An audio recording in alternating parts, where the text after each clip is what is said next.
So, Natasha, thank you so much for coming on the show today. I know you're extremely busy. Yeah. I really appreciate your time. Thank you. You've been in Kelowna for 4 years now. I have.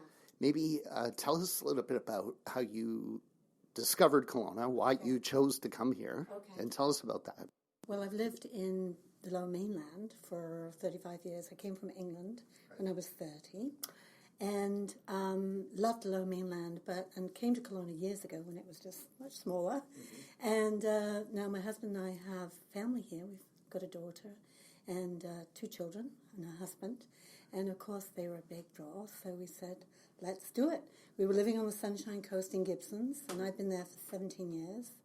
And it was getting a little too restricted. There's 2 good restaurants. So we've come to Kelowna and we're going, yeehaw, there's lots of great restaurants, and we still haven't explored them all yet. So we're happy about that. Can you name a couple of favorites? Well, we actually enjoy, for the coziness of it, is going to the Company in Glenmore. I don't know why, but there's something about the design of it that you go in and it's in our hood, so it's just down the road. Right. So that's nice. And we love Earls on Top, of course, when it's sunny like this. It's gorgeous. And we like Dozo, the little Japanese restaurant, just for lunch or an early dinner, also in Glenmore. So there's still lots to explore. Right. There are so many great restaurants in Kelowna. You might want to check out the craft brewery because of the patio. Yes. If you don't like beer, you're still going to love that patio. It's amazing. Kind of close to Earl's. Yes, we downtown. Yeah, I went for the first time the other day. Mm-hmm. So you are an author, and you're into something called intuitive intelligence. Exactly. So tell us a bit about intuitive intelligence. What is that? Well, it's basically, I've been working as a spiritual healer, psychic, intuitive for a long, long time. I now teach psychic development workshops. And what I realize is that, we're all intuitive. We all have that gut feeling. We all get the spidey senses, that kind of thing. But so many of us are not listening to it. We don't know really that it's our access to genius. Mm-hmm. It's the voice that we can trust. In this day and age of cyber fraud, you can't trust anything or anybody. Everybody's trying to scam somewhere. Mm-hmm. And it's like swimming through an ocean of sharks. So what I want to empower people to do is to understand what it is, how they can access it, when they can trust it, what it looks like, how they can not just receive energy but also emit energy, because thoughts are magnetic impulses, and we're going to attract to us what we think about, negative or positive. So the intuition is really a fantastic tool for making us become a lot more intelligent. Right. You know Benita Summers, who was on this show just a couple of weeks ago, and tell us how your work compares and contrasts with Benita's. Okay. Well, I know Benita she does websites. I'm not into technology. That's very left brain, so that's something she can keep. And I know that she's more into business coaching. Mm-hmm. She's a psychic like myself. She does readings like myself. I think every psychic has their own style of reading, and Benita and I have read each other, so we know what our styles are like. And she has a fantastic following. I have a fantastic following. And since I've been in Kelowna, Benita's really been I want to say a bit of a leader for me, because she's been here longer. She knows the lay of the land. And I've been I find myself following her around. And we show up now at the same places. She's been very helpful to me in breaking into the Kelowna market. Nice. In a way. Tell us how you got into psychic healing. And were you always, did you notice that you had certain intuition as a little girl, or was it something that came later? That's a question I get all the time, Luke. And my first book actually is about that journey. It's called, I Think I'm Psychic, and You Can Be Too. And I always say that if my mother hadn't been psycho, I wouldn't be psychic. Right. And that's the truth of it, which is sad. And I think I did know the truth when I was young, and I think we all do. But adults come along and they say, oh, you didn't see your dead uncle standing at the end of the bed, or that was just a dream, or you made it up. So we all tend to shut it down. And I think my mother told me, don't be so ridiculous. And I'd predict things. And she'd deny it, and then 3 months later, it would show up, and I go, nah, I'm right, right. But I didn't think of it as a psychic or intuitive ability until I was much older. And when I came to Canada, I studied palm reading at 22. I started flying as a flight attendant at the same time. So I used to grab innocent victims and say, here, let me read your palm. I don't know what I'm doing, but let me take a look. Right. And even from the get-go, I would think I was reading just from the lines, but then all these things would start emerging, and I would say, oh, I could see your mother is going to a hospital, or, you're getting a new car, or this kind of thing, and people go, wow, how'd you see that in the lines? I said, oh, am I right? And they go, yeah. I go, wow, I think it's a coincidence, right? But eventually I kind of had to accept that I was able to see into the future.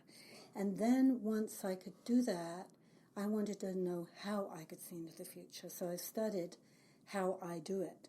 And what I came up with is that we're all energy vibrating on frequencies, and that by getting into the frequency of my client or somebody that I want to tune into, I can actually feel, see, and hear what's going on with their energy in the present, what's gone on in the past, and what's potentially going to happen in the future.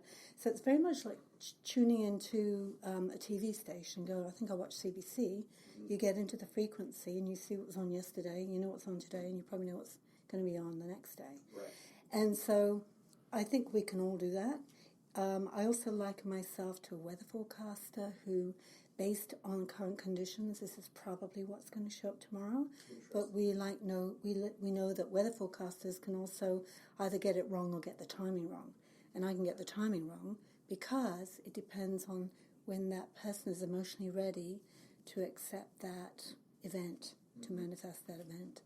Is this something you get better at over time? And do you think this is something that anybody can cultivate? Absolutely. I think the more confidence we have in it, and that's why I use the word empower a lot, because when people come to my workshops and we do these exercises, and they'll say, oh, I can't do this, Natasha. I can't read objects and tell you anything. And I say, yes, you can. Or I can't look at somebody and just get a sense of what their secret passion is. And people leave the workshops being absolutely, a British expression is gobsmacked, right? Yeah, like, I what? that. I can do this? Yes, you can. And so I know that if we're open to it and we want it and we set intention for it, it's absolutely available to everybody. And I just think I get better at it, or we all get better at it, when we have more confidence in it. So I always suggest keeping an intuitive journal, writing down an intuition or a dream or a vision, dating it, calling it, the real estate office. Right. And then a month later going back and visiting it and saying, oh my God, that happened, tick. Right? And then you get more ticks and ticks and ticks, and you go, you know what, I can do this. So it's kind of that upward spiral of confidence and expansion. Yeah, it gets strong. It's like a muscle. Do you still keep a journal for yourself, or are you past that now? Well, I have so many clients, Luke. I've read thousands over the last 40 years. And what I do, though, is keep testimonials. When people write to me and say, oh, my God, Natasha, I thought you were a crazy woman. I thought you were out to lunch when you told me I was going to meet the love of my life, or drive a Lamborghini, or go to Singapore. And they'll write back to me and say, guess what? Guess where I am? Guess what I'm doing? Guess what's happening? And I go, yeah, because I don't make stuff up. But it's still very nice for me to get those validations, because it's like, no, I'm not crazy. This is good. Right. So I keep them in a file. And, we all have bad days, and sometimes I will go and revisit them and say, oh, yeah, this is valid. This is the real deal. Neat. The real deal. Tell us about your business in this field. How long have you been doing it as a business? Okay. I started reading, like I said, when I was 22, unofficially. But I soon went to parties, and I was like the party event. They stick me in the corner with a table. And I did that for 8 years before I came to Canada. And then I was doing it, quote, unofficially and for free for a long time. And then in my early 40s, I was living in Whistler. And I'd open up and shut down because I'd open up so much and a lot would come at me and I wasn't trained. And there was a little bit of fear mixed in there. So I was attracting some negative people and some wacky people. And I'm going, I don't want to do this. So it shut down. It scared me a little bit, I have to say. And then when I got to Whistler, I was missing doing readings. And I said to this person, I'd like to read you, but don't tell a soul I do this, okay? Right. Whistler's a very small place. And I got into a relationship there, and we were together for 2 years, and we got engaged, and a week later he died. He just dropped dead with a heart attack. I know. So that was obviously devastating. And I think that experience catapulted me into the spirit realm as well. So it expanded my abilities greatly. And I'd even predicted his death, because when I first saw him, I said, oh, I see this big white light around you in 2 years, and I think you're going through this big spiritual transformation, and I'm here to help you go through it. But I didn't see it as his death. I just saw it as him opening up. So when that happened, it felt like I left my job, and a year later, I moved to the Sunshine Coast, bought a house, and I just started doing workshops, writing books, doing meetings, it was crazy. But I just felt like that was what I was meant to be doing, and I had to do it. So that's been now 20, 25 years I've been officially in business, doing this work. What specifically do you do now? Do you still do palm readings? Do you read cards? Do you interpret dreams? What sorts of services do you do? I just do about everything.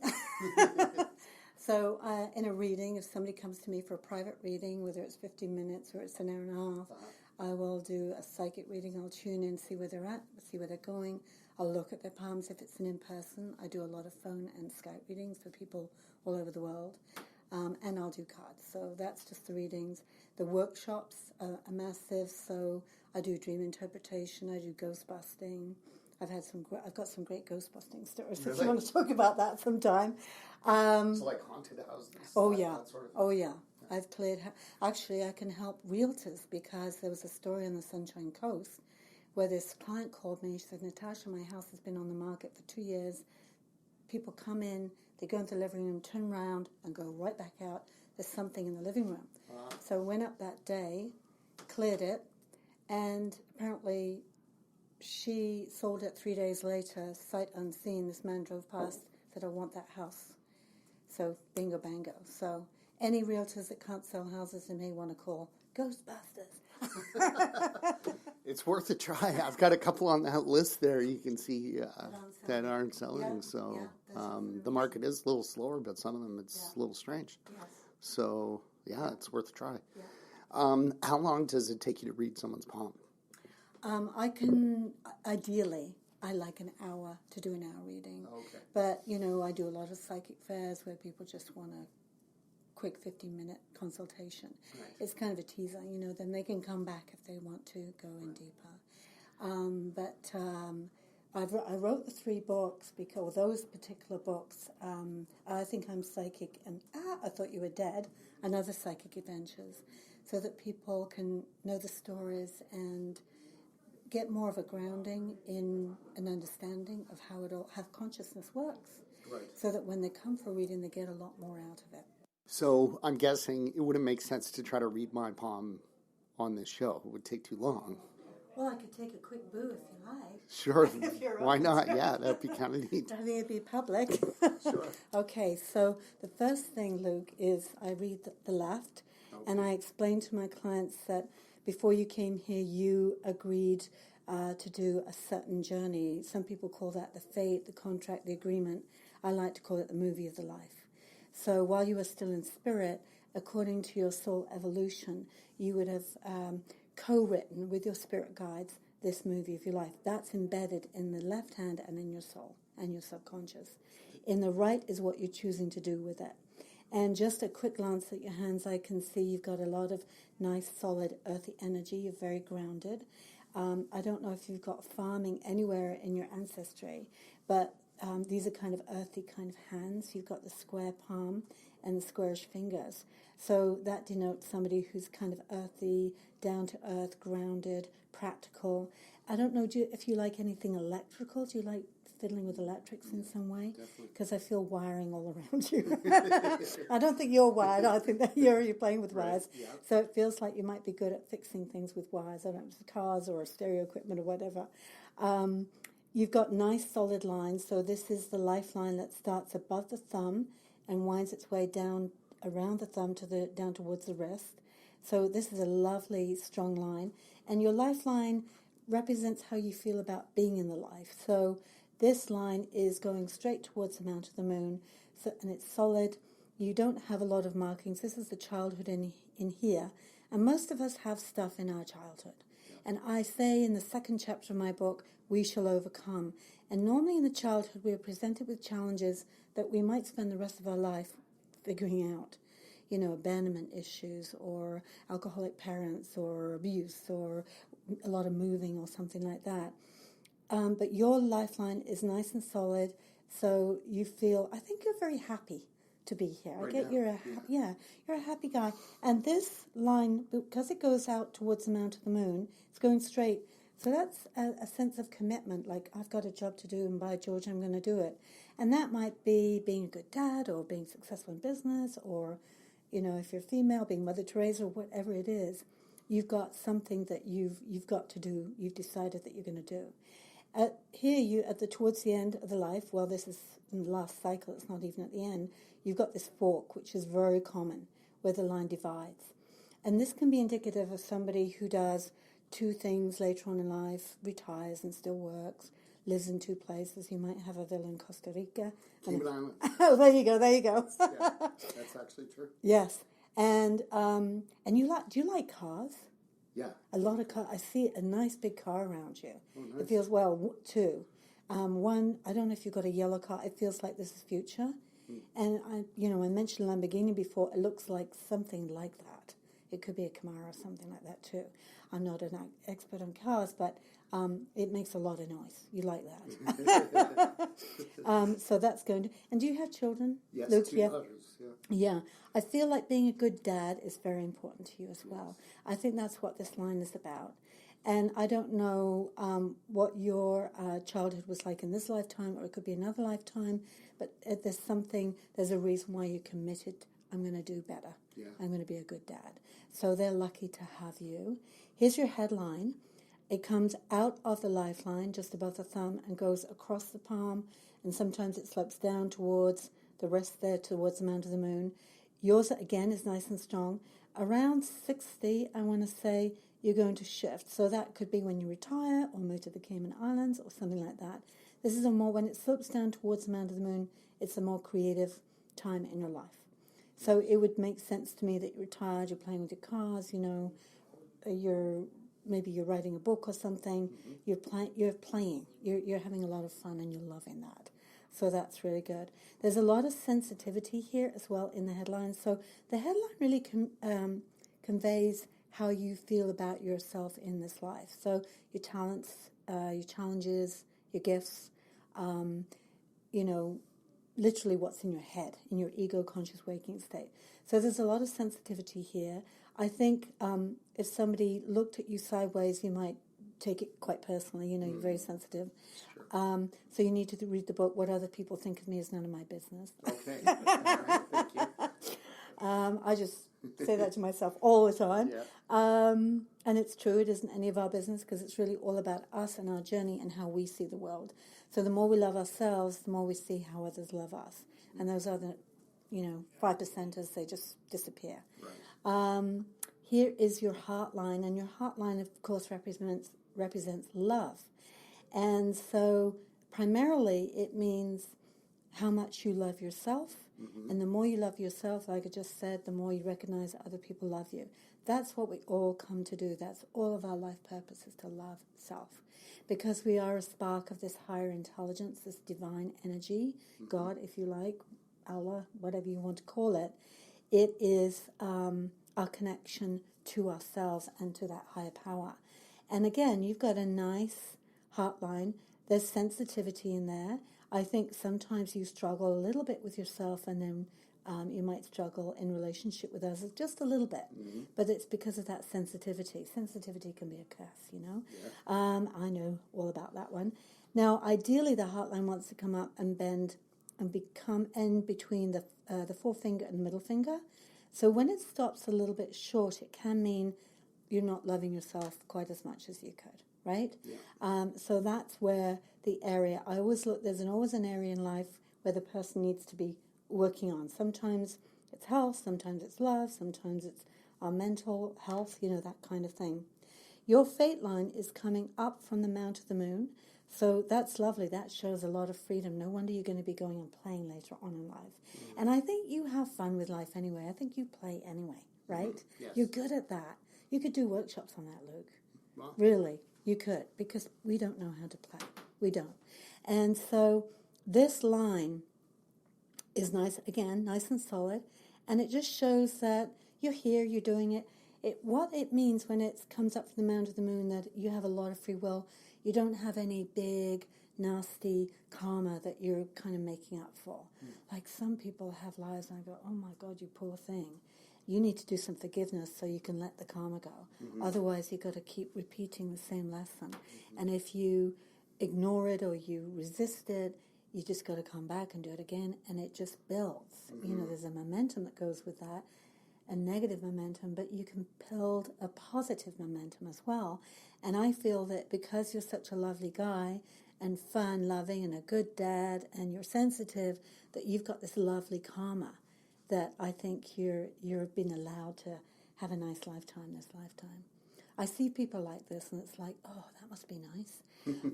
I know in my life, you can tell if you read my first book, all the train wrecks I had. Right. I think, God, I must have been evil in a past life or something. But there were lessons to be learned, right? Yeah. And the best thing you can do is say, okay, when anything happens that's like really negative, like somebody cheats you out of your money, or you lose somebody, or you're in a car accident or something, there's a gift in that. And to ask the question, what is the gift? What is the lesson? Because then it turns it on its head, and it puts you back in the power, and then you can move forward. Even if you don't know what the gift is immediately, it will come to you. And so it's just how you hold the energy that counts. So that's the left hand. This is the right. So I look at the difference between the two. Oh, yeah. Are we still good for time? Yeah. Luke Mankus is a realtor with RE/MAX Kelowna. He loves what he does. We asked Luke if he had any regrets about moving here in 2011, and he always says, yeah, one regret, and that is he didn't move here sooner. When Luke came here, he didn't know anyone. He didn't know the neighborhoods or anything or anyone besides his daughter, who was 6 years old at the time. So he knows what it's like.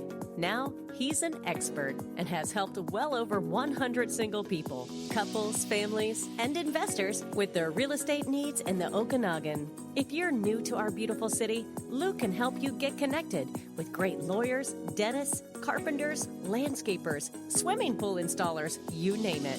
And whether you're new to Kelowna or not, Luke knows real estate. He can help you find a great property, negotiate a good deal, and hold your hand all the way through the process until the day you get your shiny new set of keys. Luke is known as a no-pressure kind of guy. He's had clients where it took even a year or more to get them into a property. He just doesn't believe in rushing things. On the other hand, when you decide it's time to act, he's diligent, and he'll work day and night until the job is done. Give Luke Mankus a call or a text message at any time, 778-215-4273. Again, that's 778-215-4273, 778-215-4273, to chat with Luke about real estate. Okay, so the lifeline is still going out. You see, it's very similar, still forks. Some people's hands are completely different. It's like, whoa, we're into a new movie now. Right. But yours are the same. You still got this stuff. I don't know, was your father very strict with you when you were little? My mother was. Okay. My father was mostly absent. Okay. Especially emotionally absent. Yeah. But he traveled a ton. Yes. He was a businessman. Yeah. Because I do feel like you're compensating for the lack of father figure, right? And that's why you're doing such a good job in your life. And there you go. You see, there's the gift. There's the gift right there. The headline is going right across, and you see how you've got these little dots at the beginning of the headline? That's just kind of, I'm not very sure about this. Right. You know, it's kind of what I call wobbly energy. We're not super confident. Here it ends up forking, which can mean you could become a writer. See, all I do is write. You know, I've written 6 books and a screenplay, and it's like I can't stop writing. Right. So you may, it would not surprise me if you wrote something.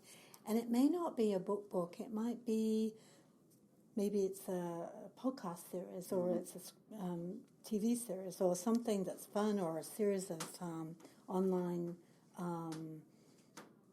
teachings, something like that. Yeah. You're having fun with it, though. Yeah. And I think when you get going with your writing, you're very funny. You're very funny.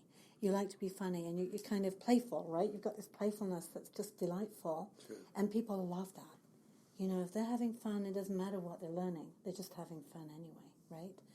Here is your heartline again, and you see this heartline is a little bit better. It's coming up a bit more over here, and so I like that. And it feels clearer in the beginning. You see you've got all this stuff.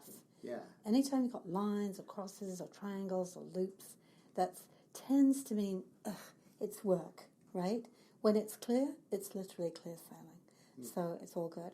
Fate line is still coming up from the Mount of the Moon. You do have another branch that is a kind of what I call a fate line, that in the beginning there was something you came in that you have to do. I do feel that on some level you've been a mystic in a past life. You've been a bit of a guru.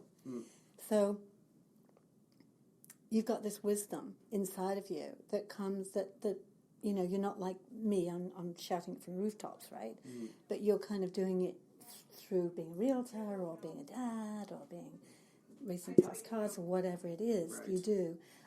But underneath that, you know, you probably said, I've been a guru a few times. It's kind of boring. I want to go and have some fun. Right. I want to be ordinary or normal, right?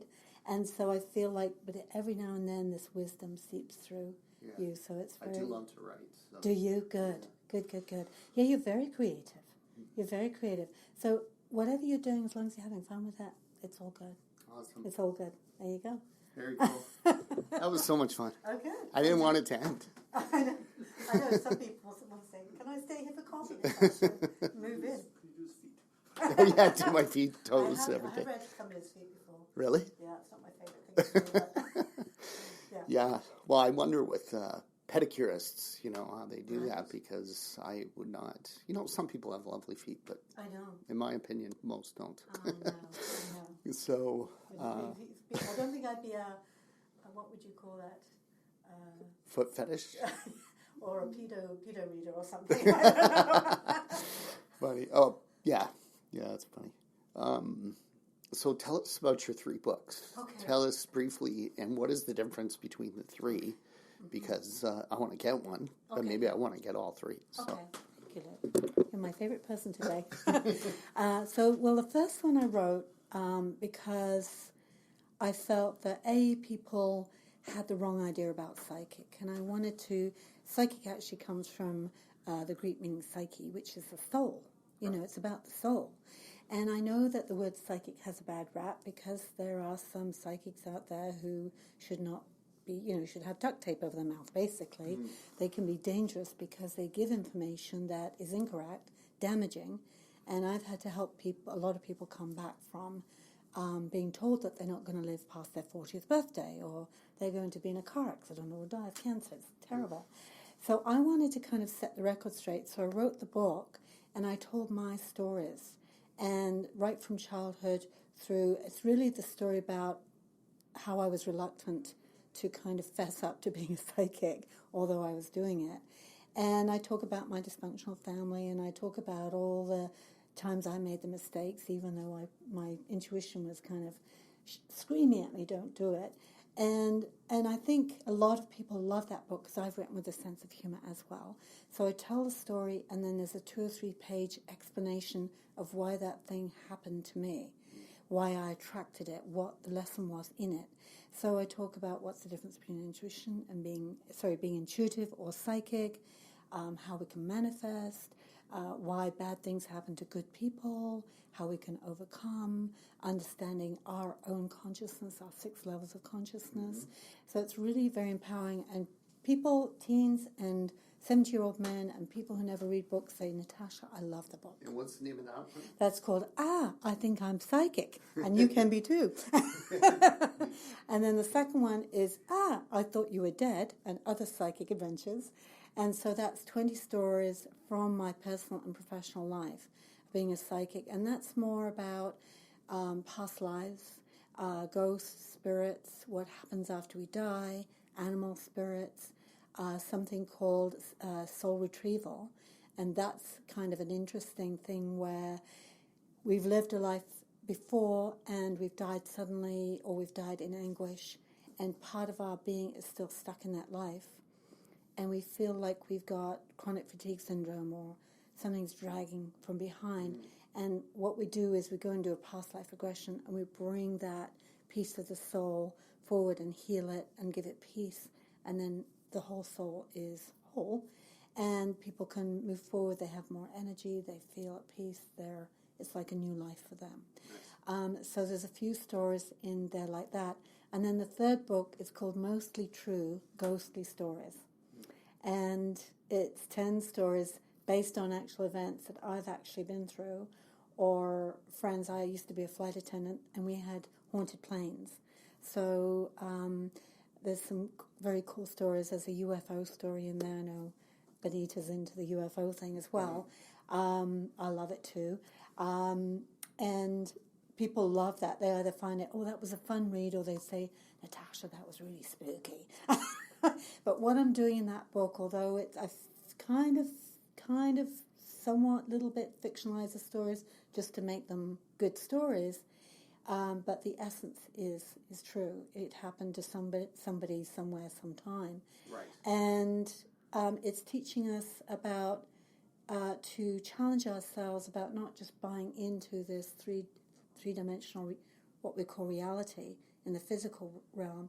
There are so many other dimensions, and whether we know it or not, we're flipping between all these dimensions in our sleep, while we daydream, while we're driving, watching TV. There's so much more going on than our ego conscious waking state. And the way I like to describe that is the ego is like the tip of the iceberg, just peeking its head out of the top of the water, but the real big stuff is going on underneath. And then there's a higher consciousness that is above, and that's our connection to our divine. That's where the intuitive intelligence is. And we're working towards becoming more connected with that, allowing ourselves to become more connected. So those are the 3 books so far. I've also written a 4th book, which I'm just about to work on getting published, called Flight of Your Life, and that's my very hilarious short-haul flying stories when I was a flight attendant in England, flying all around Europe. And then that's followed by Flight of Your Life long haul, which is when I was flying from the UK to the States, Barbados, and other places in the world. And really, those stories are a lot about working together under pressure. Things don't always go the way you want them to. Sometimes it's scary, sometimes it's hilarious, sometimes it's sad. But I want to use those stories as examples of how we can improve our working environment in offices, because a lot of my clients come to me from toxic work environments. And I think, gosh, I need to go into companies and say, come on, let's see what's going on here, what's working, what's not, and how can we clean it out, how can we refresh it so we can work more cohesively as a team, increase productivity, and have fun and make money, right? And there's my new book is, we're still playing with the title, but I'm thinking about calling it Intuitive Intelligence, Tapping into Your Own Superpower. And it's talking about intuitive intelligence versus artificial intelligence. And artificial intelligence, as we know, is becoming very scary. And how do we know what's real, what isn't? And the only way I think we can know is to go back inside and trust that inner voice. I'll often step back from my computer and go, okay, what's going on here? And I'll I'm getting the heebie-jeebies here. So I go, no thanks. Or I walk away from it and leave it for a while, and then I go back, and then the answer comes to me. So we need to check into that first, the intuition first, and then go to the artificial intelligence. But right now I feel we're giving all our power away to it, and that's not healthy.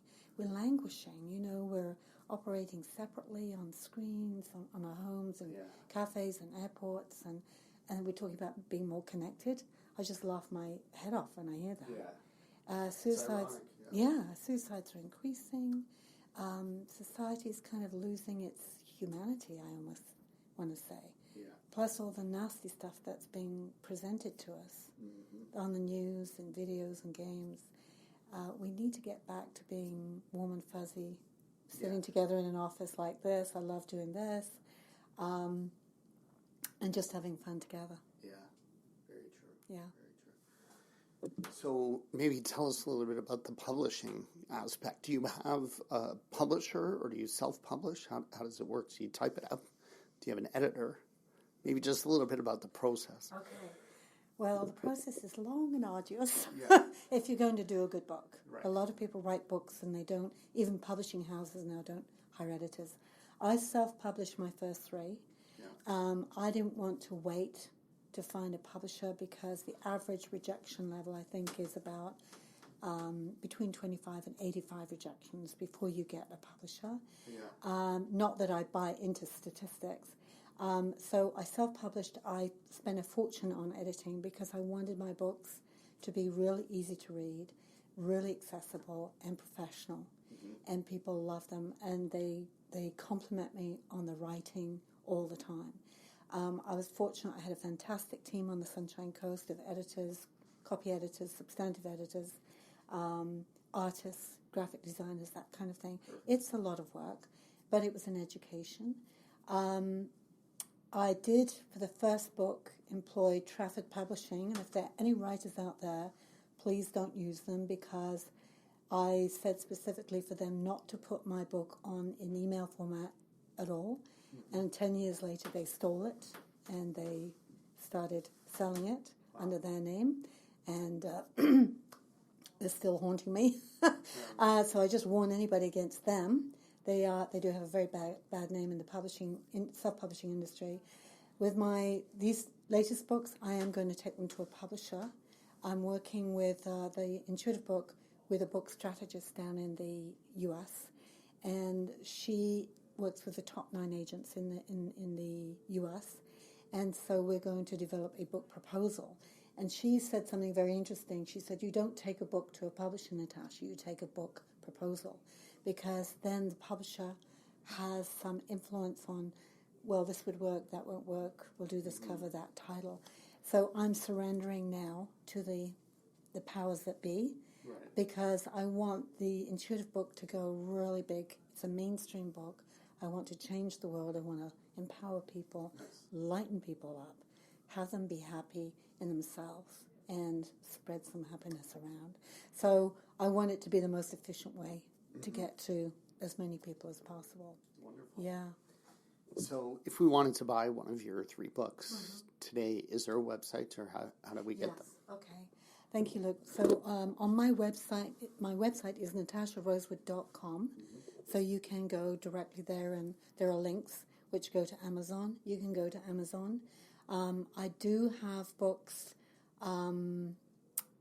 in chapters in the chapter system, and another new store I started working with called Divine Inspired Gibson Gallery in Glenmore. Okay. They've got my books. Dare to Dream, I think, still has my books. And if you come to me for a reading, I sell them to you privately, no tax. Nice. And I sign them for you. So awesome. There are lots of different ways to get them. Great. Well, thank you so much. That's super interesting. Off the top of your head, please name one person in the city of Kelowna who you find to be a fascinating person and that you would love to see come on this show in the future. Well, apart from Benita, of course, this person actually is in Kamloops, so is that okay? Because sure, we can do the telephone. Yeah, she comes to Kelowna as well. She's very involved. Or we'll do it when she comes. Okay, good. So. Her name is Mariana Harangozo. which is Hungarian for bell ringer. And she is the owner of a beautiful place called the Akashic Ranch. I just met Mariana about a month ago at Sun Peaks Wellness Fair, just outside of outside of Kamloops, and we went up to her ranch. And I'm actually going to be there this weekend with Benita, doing a psychic fair in a horse barn. Nice. And it's called the Stoke Fest Psychic Fair. People are going to be camping out. There's going to be a food truck up there. There are teepees out in the field. There are 7 beautiful horses running around. Wow, and sounds amazing. Oh, it's so quiet.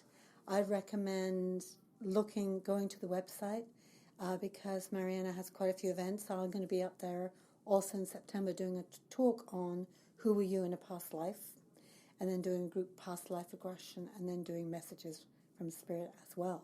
So that's Saturday, September 1st. Wonderful. Yeah, so I just think she's brave and interesting. Yeah. And she has 3 lakes on the property, and there's lots of little UFOs flying around. And it's a healing place. It just, by going up there, you feel rejuvenated. Well, thank you so much for your time, Natasha, and I wish you all the best. Thank you. And hope to see you soon. Thank you. Thanks for having me. It was great meeting you and reading you.